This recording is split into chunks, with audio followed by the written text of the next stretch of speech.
Bonsoir, bonjour, je ne sais pas quand est-ce que vous regarderez cette vidéo. Pour moi, c'est le soir. Je voulais vous proposer une vidéo thématique pour les flammes jumelles, plus particulièrement pour les chasers, et vous partager un petit peu mon expérience, alors personnelle, mais pas que. En tout cas, ce que j'ai pu observer et vivre sur mon propre parcours. Donc je vais pas donner trop de détails parce que on est sur internet et que je vous aime profondément, mais je ne sais pas où pourrait tomber cette vidéo. Voilà, donc ça restera relativement très théorique. J'ai juste fait un petit bilan en une vingtaine de points pour vous donner des différents topics, on va dire, à peut-être à creuser et à travailler dans votre relation à vous. J'ai essayé de suivre un ordre relativement chronologique, mais c'est un peu difficile quand même de mettre une chronologie là-dedans parce qu'il y a des différents événements et différents éléments qui se superposent assez facilement, ceux sur plusieurs années.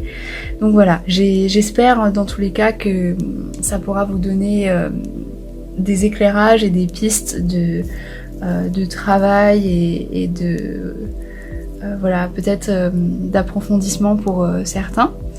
Le premier point dont je voulais vous parler, c'est une question de stabilité émotionnelle. Moi, la première chose que j'ai faite, c'est j'ai pas pris des actions chez Kleenex, mais voilà, j'étais pas très loin et je pense que j'aurais fait fortune vu le nombre de mouchoirs que j'ai consommé en l'espace de 7 mois. Mais j'ai pleuré parce que j'avais envie et besoin de pleurer. Bah, envie, je sais pas trop, mais en tout cas besoin, ça c'est sûr. Et j'ai vidé tout ce que j'avais à vider à l'intérieur, j'ai épuré tout ça.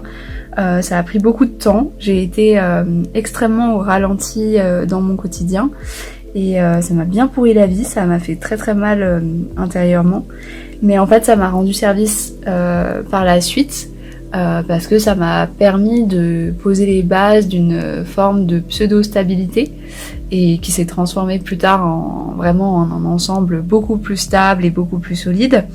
Donc voilà, ça s'est d'abord manifesté par de la tristesse. La colère, elle a été retenue pendant très longtemps et puis elle a fini par me péter à la gueule 2 ans plus tard à peu près. Et j'ai pris très très cher parce que j'ai fait exploser mon chakra du cœur. Donc voilà, quand on est un petit peu informé et qu'on a quelques connaissances en termes énergétiques, vous savez comme moi que c'est pas viable. Quand on a un chakra qui est défectueux, à terme, on a des très très gros problèmes. Donc voilà, ça s'est manifesté par des explosions et des pics de colère à répétition avec à peu près tout le monde pendant longtemps. Donc si j'ai un conseil à vous donner, si vous l'avez pas encore fait et si vous en éprouvez le besoin, écoutez, pleurez, énervez-vous, vivez votre truc, laissez vos émotions s'exprimer parce qu'elles sont là pour ça et il vaut mieux les ressentir maintenant plutôt que les laisser vous détruire. En ce qui concerne la colère, sachez que parfois c'est mieux d'écrire et de garder pour soi ce qu'on a écrit que de le partager. Voilà. Maintenant, ce sont que des petites pistes qu'on pourrait creuser pendant plus longtemps si ça vous intéresse. Je vous laisserai soit m'envoyer un email avec vos questions, soit commenter entre vous et vous soutenir mutuellement puisque c'est aussi l'objectif de cette chaîne.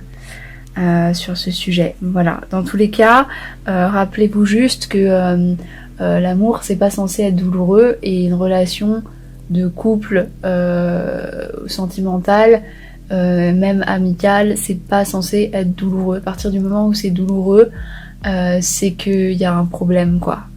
Voilà. Alors après, est-ce que c'est tout beau, tout rose tout le temps? Sûrement pas. C'est juste que on n'est pas fait pour vivre dans le mal-être et on n'est pas fait pour se laisser emprisonner par nos émotions. On est fait pour les vivre, pour les ressentir et juste pour être, quoi. Voilà.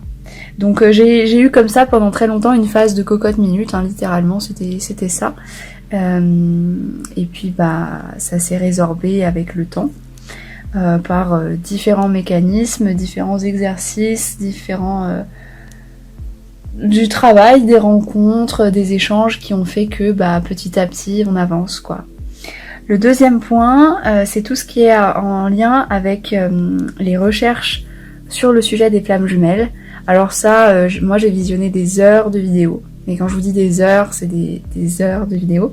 J'ai beaucoup lu, j'ai lu des livres, j'ai lu des articles, j'ai été sur des forums, j'ai rencontré des gens aussi. Et puis la chose qui m'a vraiment le plus aidée, ça a été de me libérer et un jour de prendre mon courage à deux mains en quelque sorte et de dire écoute, pourquoi pas finalement, et si j'allais en discuter avec des gens qui sont informés sur ce sujet, et si je prenais rendez-vous avec telle personne, ça me permettrait peut-être de comprendre et d'avancer. Et en fait, ce qui m'a vraiment aidée, c'est de discuter avec des personnes qui sont également flammes jumelles et qui sont pour certaines maintenant mes mentors, pour d'autres des amis, et parfois encore des gens que je connais pas, mais je sais et je le sens parce que je le reconnais, je reconnais la signature énergétique, comme quoi on est vraiment du même bord. Voilà, ça m'a vraiment aidé, ça m'a vraiment soutenu, ça m'a permis de beaucoup avancer, de comprendre un tas de choses. Alors vous avez toutes les vidéos de Fabien Marchand si vous les avez pas vues, qui sont très bien et qui expliquent beaucoup de choses. Il y a pour l'aspect psycho-émotionnel les vidéos de Nathalie Ebner qui sont très bien également, qui sont relativement courtes en plus. Il y a tous les travaux et les recherches d'Adeline Gardinier, qui est pour moi probablement l'une des plus grandes extraterrestres que je connaisse sur YouTube, mais qui est vraiment passionnante. Il y a les travaux d'Anouchka aussi sur les vies antérieures qui m'ont beaucoup orientée. Voilà, après il y a moi les chaînes de guidance que j'ai suivies, les premières c'était À ne pas regarder la nuit de Adrenalia, qui est très très douée clairement, pour l'avoir eu, puisque c'est moi qui la consulte, hein, elle m'a fait plusieurs soins et c'est vraiment canon ce qu'elle fait. Il y a Laura FJ évidemment, que je salue si elle écoute cette vidéo, et puis il y a Perle Voyance aussi, qui m'aident beaucoup et qui me soutiennent. Donc voilà, il y en a un certain nombre comme ça sur YouTube. Après, je pense qu'il y a aussi une question de savoir suivre son intuition et se dire là je le sens, je vais y aller parce que en fait je sais même pas pourquoi, ça me parle, et puis voilà. Et puis parfois se dire que en fait non, c'est pas pour nous. Et de se laisser un peu porter et de se laisser guider aussi par l'univers. Moi j'ai eu beaucoup de signes de l'univers sur mon parcours. J'en parlerai un petit peu plus loin, mais moi avec mon honneur j'ai un nœud karmique en lien avec la vérité. La vérité et une forme de confiance dans la vérité aussi. Ou faire confiance à la vérité ou sa vérité, ou parfois plusieurs vérités. Enfin bon, il y a toute une histoire là-dedans qui se joue. Et en fait, c'est vrai que voilà, me faire soutenir en entretien, ça a vraiment joué. Faire mes recherches pour comprendre ce qui se passait, ça m'a vraiment aidé. Suivre vraiment les indications de l'univers, que ce soit par de la musique, des films, des publicités, parfois des conversations avec telle ou telle personne qui est très connectée, ça m'a énormément aidé.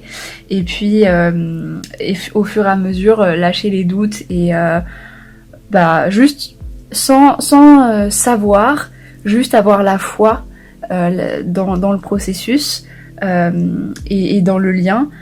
Ça m'a vraiment permis de me stabiliser, et surtout ça a eu pour effet concrètement que mon runner bouge. C'est-à-dire que le moment où j'ai arrêté de douter, ce qui a quand même mis plus d'1 an et demi, et bizarrement là il a commencé à se passer des choses assez monumentales. La guérison, ou toute guérison, hein, c'est une délivrance de la peur de toute façon. Donc voilà, après y a un moment où quand on se prend les mêmes tôles et que on vit les mêmes trucs, peut-être sous une forme différente, mais voilà, les mêmes événements, on se finit par se poser les questions, quoi. Puis dans le fond, on le sait. Donc ça sert à rien de se mentir éternellement, quoi. Voilà. J'ajouterais juste un petit point là-dessus. En consultation, on peut vous dire, voilà, vous êtes femme jumelle, vous êtes chaser, vous êtes runner, machin. C'est très bien, c'est ok. Simplement, si vous, à l'intérieur, vous le ressentez pas, bah ça sert à rien. C'est-à-dire que nous, je m'inclus dans le sens où maintenant je fais de l'accompagnement de manière officielle, mais n'importe quel autre de mes collègues, on n'est pas là pour vous dire qui vous êtes. On est juste là pour vous soutenir en tant que membre du collectif, mais on n'est pas plus ou moins que vous. On est comme vous en fait, voilà, en recherche et sur nos propres parcours respectifs. Et il y a que vous qui pouvez vraiment savoir, donc écoutez-vous, parce que quand vous prenez le temps, surtout pour un chaser, de regarder qui vous êtes à l'intérieur, de voir ce dont vous avez envie, ce dont vous avez besoin, là où vous en êtes, etc. Les réponses, en fait, vous les avez déjà la majorité du temps. C'est juste que, comme vous vous doutez et que vous avez peur, vous avez besoin d'entendre une confirmation extérieure. Mais en soi, vous le savez déjà. En tout cas, moi, je le savais, je le pressentais. C'est juste que, pour moi, c'était tellement énorme que je le croyais pas, quoi. Le troisième point, c'est tout ce qui est en lien avec l'ancrage et la présence. Alors là, on pourrait aussi en parler pendant 16 heures, hein, que vous dire. L'univers nous aime, voilà. L'univers nous aime tellement qu'il nous a pas fait pour nous rendre malheureux, hein. On n'est pas ici pour vivre une vie de souffrance et des atrocités continuellement.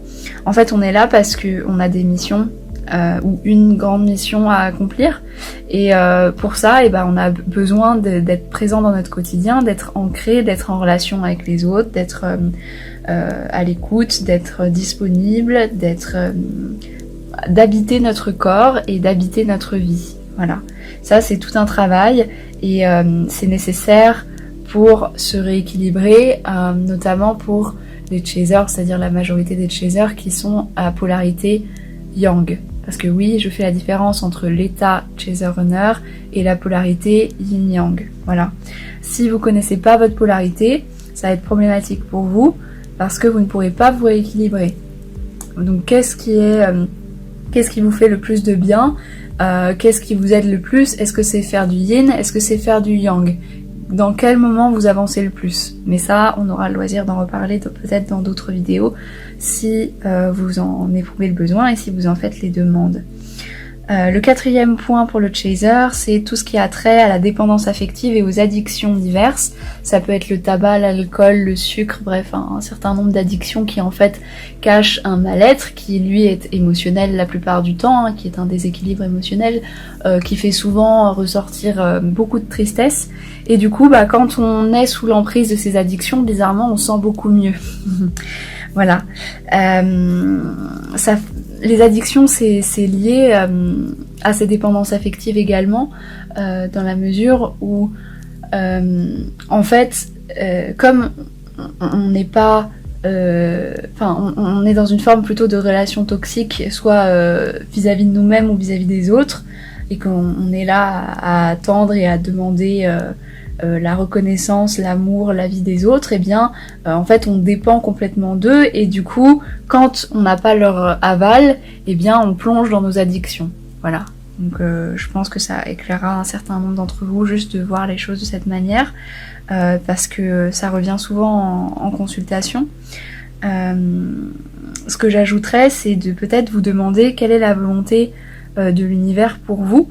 Est-ce que c'est vraiment de vous plonger dans ces formes d'addiction et dans ces formes de dépendance, ou est-ce que au contraire c'est de vous laisser rayonner tel que vous êtes et vous laisser exprimer votre propre source de lumière et votre propre pouvoir intérieur. Voilà.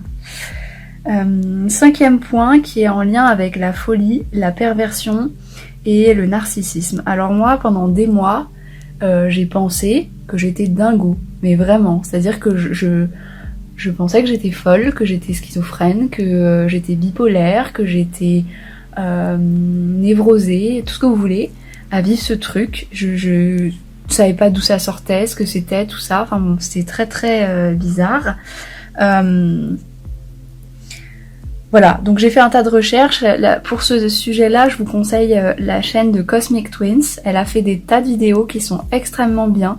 Elles sont un petit peu longues à mon goût, dans la mesure où elle met parfois 15 minutes avant de rentrer dans le sujet, et du coup c'est pas toujours facile à suivre, mais elle explique très bien tout ça, et elle démontre comment sur le plan énergétique, cette relation n'est pas une relation narcissique ou de perversion ou de tout ce goût-là, quoi.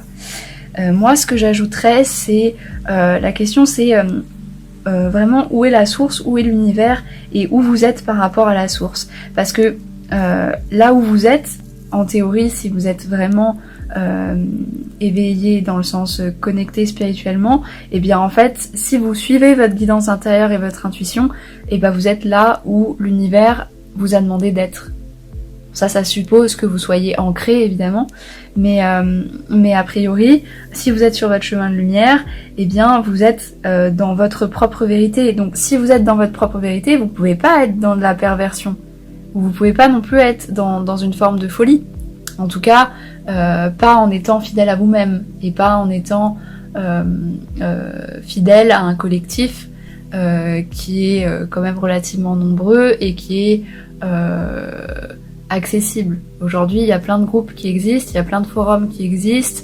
Je veux dire, je pense que c'est quand même beaucoup plus facile de parler des flammes jumelles que ça n'était il y a encore quelques années. Voilà. Le 6e point, c'est tout ce qui aurait attrait à la stabilité, entre guillemets, du mental, qui serait, dans un premier temps, peut-être d'accueillir nos souffrances, hein, ce qui est pas évident, on est d'accord, mais voilà, juste d'accueillir et d'accepter que bah oui, c'est douloureux, et oui, ça suppose un nombre incalculable de mécanismes et de croyances et de perceptions, et voilà, qui sont en fait des instruments du mental et de l'ego, et de trouver la paix, de trouver un apaisement, une forme de paix intérieure. Ça, c'est un vrai cadeau. C'est vraiment important, je pense, pour pouvoir trouver son entièreté, sa complétude et une certaine forme d'harmonie, parce que c'est impossible en fait de se souvenir de l'univers seul. Donc si vous vivez ce genre de choses atroces, etc., ben en fait c'est parce que la source appuie sur vos dysfonctionnements pour vous permettre de vous rappeler de qui vous êtes et de où vous en êtes sur votre propre chemin. Ça, c'est vraiment, pour moi, ça a été un très beau cadeau. En l'occurrence, j'ai fait pas mal de soins énergétiques qui m'ont aidé sur tous ces points-là. Mais c'est vrai que une fois que vous avez trouvé la paix à l'intérieur, bah en fait, vous vivez aussi la paix à l'extérieur, quoi. Votre monde, il change. Et si votre monde, il change à vous, étant dans une dyade, ça on en reparlera, avec votre jumeau, bah le monde de votre jumeau, il change aussi, hein, même si vous le voyez pas. Voilà, c'est énergétique en fait. Donc on vient tous du même endroit et on est tous liés puisqu'on fait tous partie de ce même endroit. Voilà, c'est l'UFD. Ça s'appelle la présence, mais ça aussi on en reparlera. Le 7e point, donc je vous le disais, c'est la paix intérieure, hein, puisque nettoyer tout cette espèce, arrêter le petit moulin mental, nettoyer les croyances, les perceptions, et comprendre son système de valeurs, voir ce qui est important pour nous, ce qui l'est moins, etc. Ça permet en fait de se dire voilà, moi je vais m'affirmer parce que je veux ça, et ça, je le veux pas. Sachant qu'évidemment ce qui est le plus important c'est de savoir ce qu'on veut et pas de savoir ce qu'on veut pas. Parce que je vous rappelle que le système neurologique de votre corps ne comprend pas la négation, et donc si vous lui parlez par la négative, vous allez vous attirer ce que vous ne voulez pas, puisque automatiquement il comprend pas la négation. Voilà, ça me semble assez simple. Oui, il y a aussi une histoire derrière tout ça, de gratitude pour toutes les choses en fait de la création, hein, qui ont été créés par la source pour nous sur cette terre, hein, et pour tous les cadeaux du ciel. C'est vrai que la gratitude, moi c'est un sujet qui est pas mal revenu avec mon runner. Je pense que pour certains chasers, il y a des vrais trucs à jouer là-dedans, et je pense que je vous en reparlerai d'une manière ou d'une autre, parce que en fait l'impatience c'est aussi une forme d'ingratitude. Voilà. 8e point, c'est tout ce qui a trait au détachement et au lâcher prise, qui se fait évidemment par étapes et progressivement, qui vous permet de retrouver une certaine simplicité, une légèreté, une forme d'élévation, d'accord? C'est tout ce qui a trait à la quiétude et au fait que quand on se détache, eh bien on est beaucoup moins en conflit intérieurement. On arrive également à se protéger et peut-être pour certains à fermer certains réseaux et certains canaux énergétiques qui font que lorsqu'on est trop en pâte, et bien en fait on chope toutes les merdes des autres. Voilà, alors l'éponge ça va bien 5 minutes, hein. Il y a un moment où vous vivez aussi pour vous. Voilà. Donc les problèmes des autres ne sont pas forcément les vôtres, et surtout ne doivent pas ou ne devrait pas perturber votre quiétude et votre paix intérieure. Tout ça c'est en lien avec le détachement, le lâcher prise. Alors on peut creuser, hein, évidemment, on pourrait dire beaucoup plus sur tout ça, mais il y a le lâcher prise évidemment par rapport à tout ce que je vous ai dit précédemment, hein. 9e point, ce serait tout ce qui est en lien avec les vies antérieures et le nœud karmique pour chaque couple de flammes jumelles. C'est hyper important d'aller voir ce qui se passe là-dedans, parce que en fait souvent ce qui nous bloque dans notre vie actuelle, c'est des réminiscences des vies antérieures qui sont en fait du karma qui n'a pas été épuré ni nettoyé et qui du coup se répète et se reproduit jusqu'à ce qu'on ait conscientisé et compris ce que c'est, et jusqu'à pouvoir nous en débarrasser, quoi. Donc ça permet avec l'enfant intérieur, mais on va y revenir, de retrouver la joie et également de retrouver la paix. Voilà. Et puis de retrouver aussi la stabilité dans le sens où on a aussi tout un jeu de perception qui bouge au niveau du mental. 10e point, qui va pas concerner tout le monde mais quand même une grande partie, c'est pour les chasers qui sont dans le déni. Alors ça, c'est ceux qui considèrent que leur travail est terminé, ou alors qui considèrent que y a telle ou telle chose qui ne les concerne pas.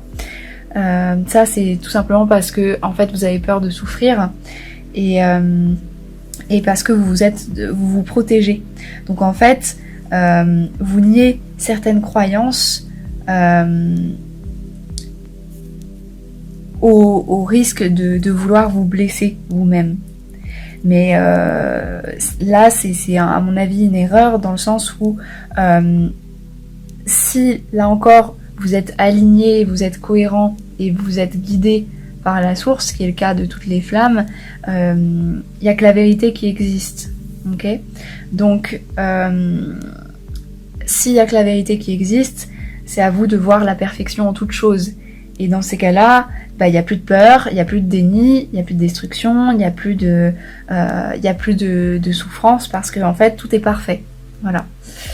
Mais là aussi on pourrait en parler plus longuement si vous le souhaitez. 11e point serait en lien avec la peur de l'abandon, qui là concerne à peu près tous les chasers, et peut-être la tentation de se percevoir injustement traité, ce qui là encore est un leurre, hein. Ça fait partie de tout ce qui concerne les relations toxiques, notamment. Parce que oui, hein, le runner est entouré de relations toxiques, mais le chaser aussi. Voilà. Hein, qu'on se le dise. Je scude un peu, hein, mais vous avez compris pourquoi, je pense. 12e point que j'ai noté, qui est la mésestime et la sous-valorisation ou dévalorisation du runner. Je veux dire, votre runner, s'il est inconscient du lien, c'est pas de sa faute, du 1. et de deux, lui aussi il bosse et il avance de son côté. Simplement, il le fait pas du tout de la même façon qu'un chaser, et en plus de ça, il comprend pas ce qu'il vit, donc en tout cas au début. Donc ça sert à rien de se vider sur un runner et de lui un peu lui rejeter toute sa colère et voilà. Vaut mieux l'épurer et la traiter de son côté, parce que y a beaucoup de runners qui sont conscients de plein de choses, mais juste ils n'arrivent pas à le communiquer parce que eux-mêmes ils ont leurs propres blessures et leurs propres peurs. Voilà. 13e point qui serait en lien avec la reliance à l'amour inconditionnel dans nos vies, et de vivre et de voir les choses au quotidien avec amour, ce qui est pas évident. En tout cas, c'est pas toujours évident, parce que il faut aussi rester ancré, et en même temps, il faut pas se laisser berner par son ego. Donc, comment faire? Voilà. Comment faire? Tout simplement en regardant à l'intérieur, puisque en fait, cet amour, il se trouve en nous. D'accord, il se trouve pas en l'autre. L'autre, il ne fait que refléter ce qu'il y a en vous, puissance 10 000. Mais vous êtes déjà prêt en fait à rayonner. Comme je vous le disais, tout est parfait. Et en fait, cet amour, il s'exprime à travers vous et à travers le monde, en fait, quand vous vous reconnectez à lui. Donc voilà, c'est ce que j'essaye de faire un petit peu dans les guidances et surtout en accompagnement, c'est de vous reconnecter à tout ça et de voir que en fait la peur est une illusion, la séparation est une illusion, et que y a une forme de nouvelle ou pseudo-identité qui est liée en fait à votre ego, qui vient se greffer là-dessus. Et c'est humain, je veux dire, tout le monde passe par là, moi compris, et qui vous coupe en fait de la source, et qui vous coupe de cet amour qui est hyper puissant en fait. Enfin, je veux dire, l'amour inconditionnel, je pense que c'est une forme pour certains d'accomplissement de vie, de l'avoir conscientisé, intégré, et de réussir à le rayonner et à le manifester, quoi. Voilà. Donc ça, c'est tout un sujet. 14e point qui serait pour certains, certaines de cultiver ses dons. J'ai envie de dire pour tout le monde en fait, parce que on a tous des dons, on a tous des aptitudes qui nous sont propres et qui sont des cadeaux que l'univers nous a fait pour nous permettre de réaliser nos missions et de nous exprimer entre nous, qui prennent différentes formes. Après, peut-être pour certains, ça va se manifester par des aptitudes ésotériques, et pour d'autres ce sera des aptitudes relationnelles, communicationnelles, je sais pas. Mais dans tous les cas, ce qui est certain, c'est que vous avez tous des dons. En tout cas, si vous en doutez, je vous invite à y réfléchir et à voir quels sont vos atouts, qu'est-ce que vous faites, ou qu'est-ce que vous pouvez faire que les autres ne font pas ou font mal, ou peut-être différemment de vous, et de voir qu'est-ce que vous pouvez apporter à autrui, que ce soit le collectif de Flammes Jumelles ou n'importe qui dans votre vie qui croiserait votre route. 15e point, qui serait, j'en ai un petit peu parlé, mais qui serait vraiment en lien avec la patience, puisqu'il y a beaucoup de chasers qui sont dans l'impatience et dans l'attente aussi. Quand on a confiance, donc je vous renvoie au début de la vidéo, quand on a confiance, la patience elle est naturelle, que ce soit envers l'autre ou envers nous-mêmes. La patience qu'on a envers nous-mêmes, en général, c'est celle qu'on perçoit ou qu'on transmute sur autrui, d'accord ? Donc, si vous êtes patient avec telle ou telle personne, vous allez être patient au même degré avec cette personne que vous ne l'êtes vis-à-vis de vous-même. Voilà. Et ça, c'est vraiment une question de confiance, et de confiance avec soi, mais de confiance avec la source aussi. Puisque moi, je fais partie de ceux qui sont de la vieille école, tout tradit et tout vintage, qui considèrent que en fait, le contrat karmique, ça existe, et que tout a été écrit avant incarnation. Voilà. Donc avant incarnation, je vous parle avant séparation et scission de l'âme en deux.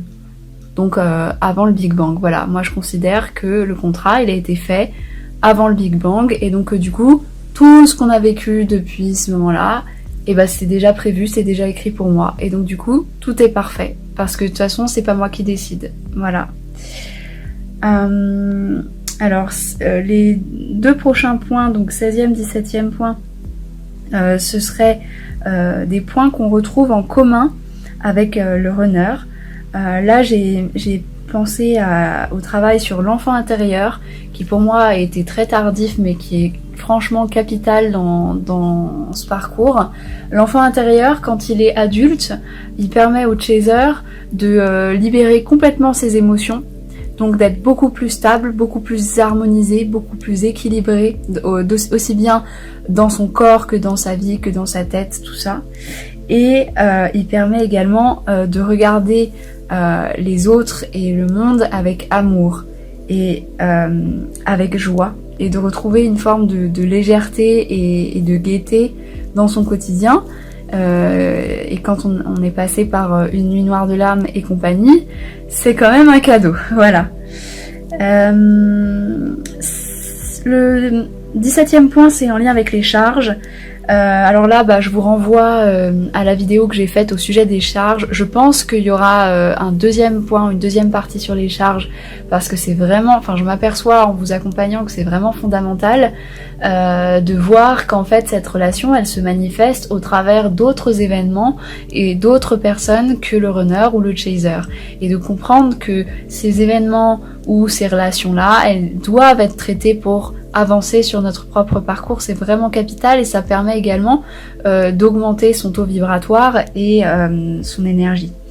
Le point suivant, donc 18e point, serait en lien, peut-être en rappel par rapport à ce que je vous disais au sujet des relations toxiques, qui pour le chaser serait de sortir de la position de victime et ou pour certains de la position de sauveur. Vous n'êtes pas là pour sauver le monde et vous n'êtes pas non plus victime de ce que vous vivez. Donc voilà, au boulot. Il y a plein de vidéos, de livres qui existent sur le sujet si vous le souhaitez pour vous soutenir.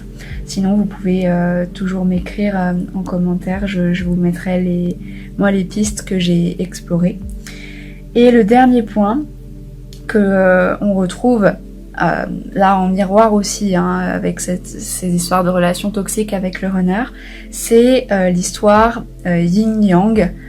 La majorité des chasers sont yang, mais il y en a certains qui sont yin, et vous n'arriverez pas à vous harmoniser, à vous équilibrer dans votre entièreté et votre complétude sans travailler votre polarité. C'est indispensable.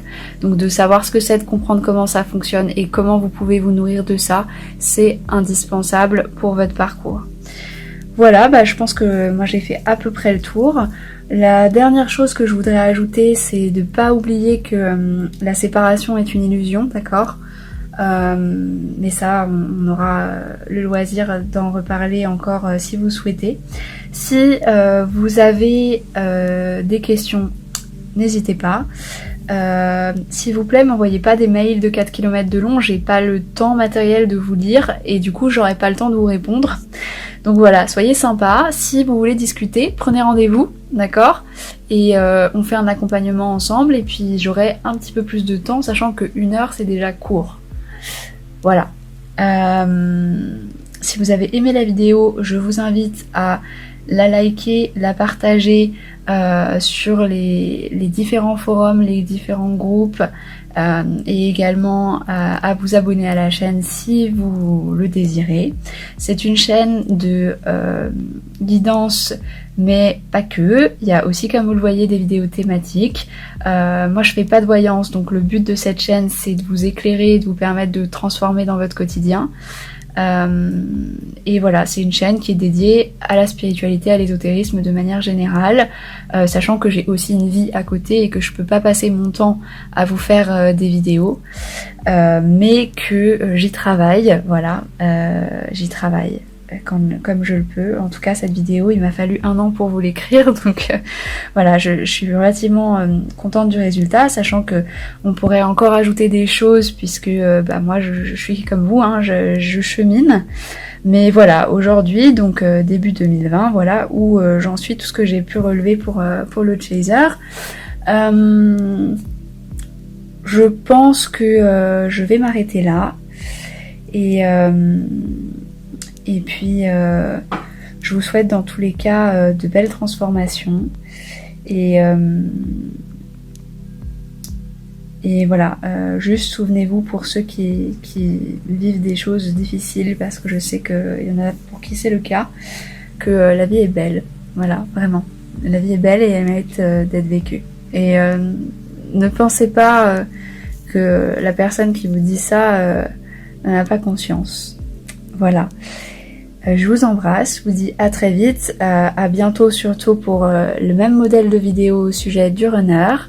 Et puis je vous dis surtout une très belle et très lumineuse transformation, que ce soit sur l'un ou plusieurs de ces points. À très vite, bye bye.